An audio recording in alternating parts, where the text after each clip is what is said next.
Bismillahirrahmanirrahim.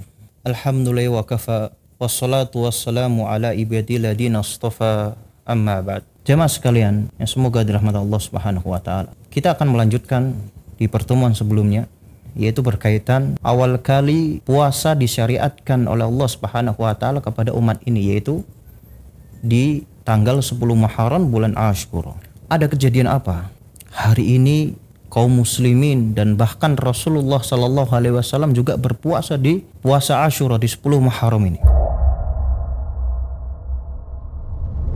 Ada kejadian yang sangat besar yang Allah Subhanahu wa taala memberikan peringatan kepada Firaun. Hari di mana Allah Subhanahu wa taala menyelamatkan Nabi Musa dan kaumnya. Disebutkan oleh Al-Imam Qurtubi rahimallahu taala dalam tafsirnya tentang menafsirkan ayat inna fi dzalika laayah. Sungguhnya pada kejadian ini ada tanda-tanda bagi orang-orang yang memang mau memikirkannya. Al-Imam Qurtubi rahimallahu taala meriwayatkan kisah ini, kisah Bani Israel ini dengan jalur yang sahih. Suatu ketika tatkala Allah Subhanahu wa taala memberikan wahyu kepada Nabi Musa untuk disuruh hijrah keluar dari Mesir. Kenapa? Karena sudah tidak mau lagi Fir'aun diberikan dakwah. Oleh karena Allah Subhanahu wa taala memberikan Nabi Musa untuk keluar dari Mesir. Tatkala Nabi Musa alaihissalatu wassalam memerintahkan kaumnya untuk mencari tempat jalan keluar. Setelah ditemukan jalan keluar tersebut, kemudian berundinglah tatkala malam hari, kemudian Nabi Musa alaihissalatu wassalam segera pergi untuk meninggalkan Mesir tersebut. Ada kejadian apa? Qadarullah ma syafa'al, disebutkan oleh Imam Qurtubi rahimallahu taala, malam ketika itu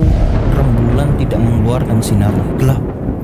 Jalan untuk menuju pelarian tertutup karena tidak kelihatan jalan tersebut. Kemudian Nabi Musa mengatakan, "Mahada, kenapa ini?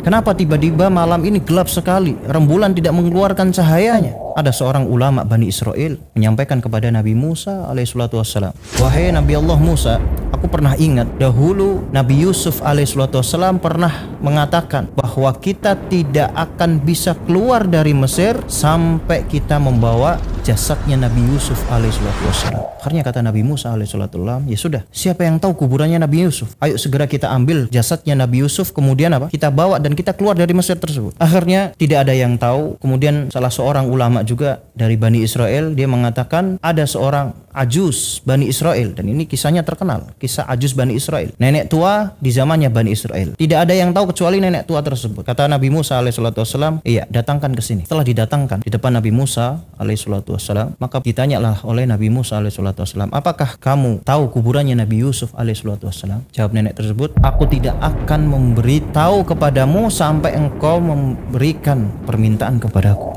Lihat, kira-kira ada benak apa di benak kita? Apakah nenek tua ini ingin muda lagi atau ingin kembali muda lagi dan seterusnya? Kira-kira apa yang diminta?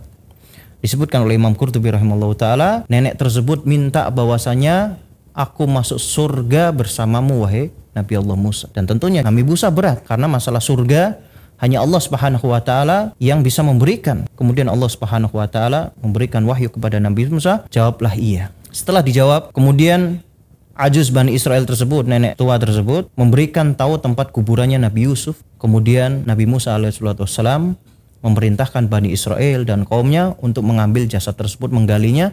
Singkat cerita, kemudian diambillah jasad Nabi Yusuf, kemudian pergilah Nabi Musa bersama kaumnya. Dan ketika itu perlarian tersebut ternyata dikejar oleh Fir'aun laknatullah alaih bersama bala tentaranya. Diketahui oleh Fir'aun, qadarullah ma syafa', setelah dikejar ternyata Nabi Musa mengalami kesusahan karena jalannya buntu, jalannya tertutup dengan lautan yang sangat besar, sangat luas sekali. Dia kalau mau melurus, di depannya lautan, di belakangnya adalah Fir'aun dan bala tentaranya. Kemudian Allah Subhanahu wa taala memberikan pertolongan kepada Nabi Musa, disuruh memukulkan tongkat tersebut. Idrib bi asaqal bahr, pukullah lautan tersebut dengan tongkatmu, dan berdirilah lautan. Dan subhanallah, Nabi Musa alaihissalatu wassalam tidak pernah memikirkan kalau tongkatnya Nabi Musa itu bisa membelah lautan tersebut. Dan Nabi Musa alaihissalatu wassalam pergi melalui jalan tersebut yang Allah Subhanahu wa taala berikan mukjizat tersebut. Dan ini kisahnya masyhur di dalam Al-Qur'an. Allah Subhanahu wa taala menyelamatkan Nabi Musa bersama kaumnya dan Fir'aun Allah Subhanahu wa taala tenggelamkan. Inilah kejadian yang dimana Nabi Musa alaihissalatu wassalam memberikan rasa syukur dia kepada Allah Subhanahu wa taala diwujudkan dengan berpuasa, yang dimana puasa Ashura di tanggal 10 Muharram. Inilah sejarah awal kali puasa yang Allah Subhanahu wa taala syariatkan kepada umat kita ini umatnya Rasulullah SAW. Insyaallah kita akan lanjutkan sejarah ini pada pertemuan yang akan datang. Mungkin itu saja yang bisa kita sampaikan. Naktafi bihadzal qadar wa sallallahu ala nabiyina Muhammad wa ala alihi wa ashabihi ajmain.